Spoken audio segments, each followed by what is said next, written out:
In what you've done with your life thus far, is it giving you what you want? Is it giving you what you want? When you look toward the future, when you look at all that's going on out here, is there some place within yourself you say, hey, I know I need to be out there in that arena. I know I can do more than what I've been doing. I know there's some great music that I have within me that I haven't brought out here yet. Is that something that you begin to look at within yourself? See, I say if you look at your life, and if you're not getting what you want, you owe it to yourself to do something differently. If you're on a job, 85% they say of Americans go to jobs that they're unhappy.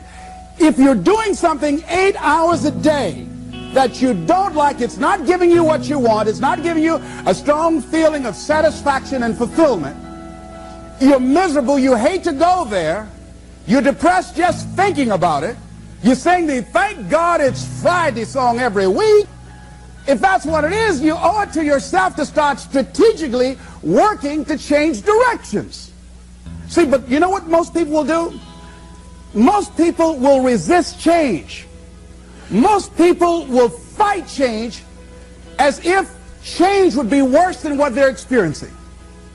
See, they know this. They're familiar with this. Most people will not challenge the unknown. They won't just step out there. See, there's certain things that's got to be in place. They got to see it all together. And life isn't like that. That's not how you grow. So as you look at your life, you're saying, I'm not getting what I want. As you begin to look toward the future, begin to know that whatever it takes for you to create that, you've got that in you. You've got that. You've got genius in you. You've got goodness in you. You've got creativeness in you. If you decide to take the initiative to change the current quality of your life, I say to you that you will find that the universe is on your side, that life is on your side. Now, will it be turbulent? Yes. Will it be easy? No, no. Will you have some opposition? Yes. Will I make a lot of mistakes? Yes. Will I get hurt? Yes. Yes. See, a lot of people won't try anything different in life because they don't want to get hurt. Let me tell you something. It's too much pain to duck. Pain is everywhere. You can hide under here. It will come where you are.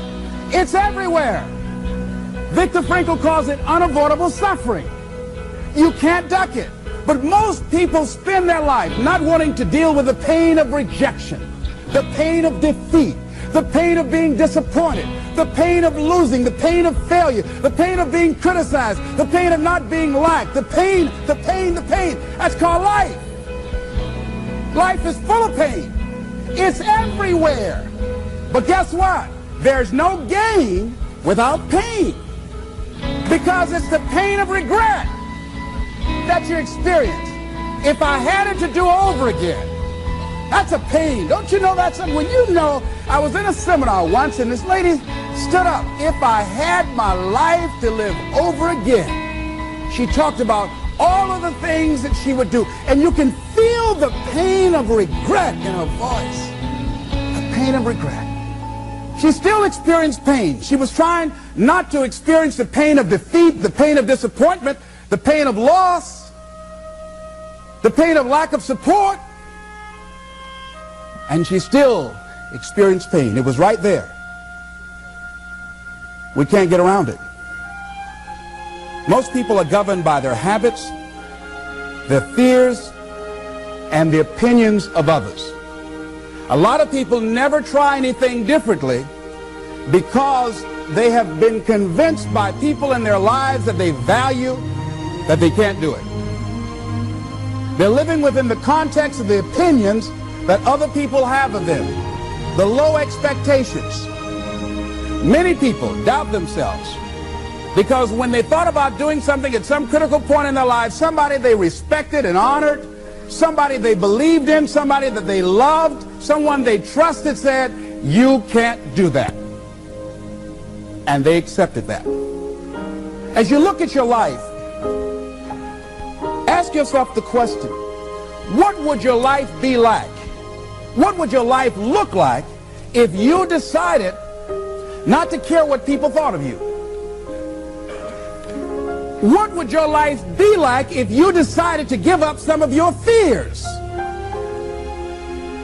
What would your life be like if you decided to become courageous? What would your life be like? If you decided to act on your dream, if you did what you felt in your heart. You know what courageous means? Tom Rusk and Randy Reed said, they said that courage comes from a French word which means of the heart. But how does it feel to you? He says it's courage, you know, it takes courage to live. Says most people go through life not allowing themselves to step out because they don't want to let go. They don't want to be blown around. They don't want to be moved. The courage to face life's whirling wind of contradictions. The courage to love yourself. The courage to love. For years, I was afraid to love. The courage to take a chance. The courage to be who you are. He says courage isn't for somebody else, for medals, applause, or moral debts. Courage is what at that moment feels most right for you. Not just situational ethics, but what feels right in your heart. The word of the heart. What feels right in your heart. One great philosopher says, cowards die many times before their deaths. The valiant never taste of death but once. What does that mean? The valiant people aren't afraid? No, no, no. It means that they experience that fear and they move forward. They move forward anyhow. Many people are dead now. Many people are allowing their dreams to die. Many people are allowing their ideas to lie dormant and collect dust. Many people have all this talent and ability that they are allowing to be buried inside of them, that they will take with them to their graves because they didn't have the courage to be who they are. And I say, as you begin to look toward the future and manifesting your greatness, it's going to take everything in you, that your life deserves the concentrated effort to begin to look at how is it that I can express more of me? How is it that I can bring my ideas out here now? How is it? And start living with a sense of urgency, because you're here today, you're gone today. Life is unpredictable. It's uncertain. There are no guarantees. No guarantees out here at all. So holding back, what are you waiting on? Ask yourself, what's the benefit of your waiting? What's the benefit of your not living your dream? What's the benefit of not listening to yourself? Oh, please, listen to yourself. You know the feelings. If you start listening to the feelings in your heart, and I'm doing it now more every day, I find that my feelings, I can trust them. And I say to you that as you look toward the future, you look at life on a daily basis, if there's something that you have been given, if you've heard something within yourself that you know that what you're doing now doesn't fit for you, it doesn't work for you, it's not giving you what you want, and there's something else that you want to do, don't allow that inner doubt in you to talk you out of it, to build a case on why you can't have it, to tell you why you're not good enough. You ignore that inner voice and all of the external voices. Don't judge the possibilities for what you can do based upon the circumstances, because the circumstances won't determine who you are. Don't determine what you're able to do based upon your resources. Don't determine what's possible for you based upon where your life is right now. Where your life is right now is not you. That's just what it is right now. But the possibilities for you are unlimited. If you're in a rebuilding process, it's unlimited. If you're coming back from adversity and devastation, it's unlimited of what you can do. That's the capacity of human beings. It doesn't matter how many mistakes you've made. It doesn't matter how many flops you've had. It doesn't matter how much money you've lost. In fact, I see it only as an investment of what you learn from life. Not losses, but investments of what's possible for you.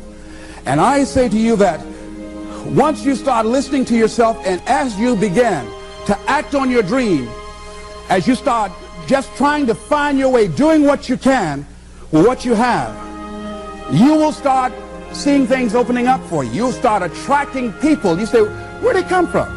things will start coming together, clicking for you. You say, whoa, you start brainstorming. Ideas will come out of nowhere as you focus on it. The key to it is to begin to focus on what it is you want to do. Why, Les? Why is that important? Because as you focus on that which you want to do, that which we focus on, that which we give our energy to, it will begin to multiply. It will begin to expand. It will begin to develop your consciousness. And out of that comes your greatness. Out of that comes a commitment. Out of that comes a passion for life. Out of that comes a special power that you have in you that you haven't even called on yet. See, the powers that we have will never reveal themselves if we don't challenge them, if we don't put ourselves in a position where we have to use them.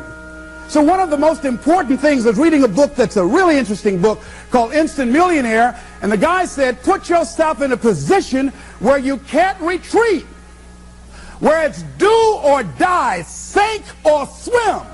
Here's what you'll find out. You'll develop incredible swimming skills. You'll find yourself stroking unlike you've ever seen before. Through the inspiration of desperation, you'll become more creative than ever before. So what is it? How do we handle that whole piece?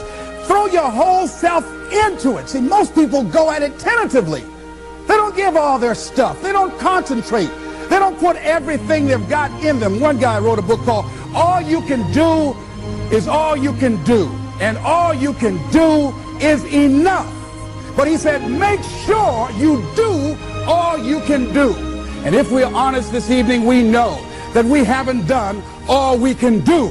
So as we look at the future, we can decide that from this day forward, as I look at my personal relationships, if I look at my professional relationships, if I look at my family relationships, if I look at all the dimensions of my life, looking at myself mentally, emotionally, and spiritually, I'm going to do all I can do to develop me, to bring my talent out here, to make a contribution to life.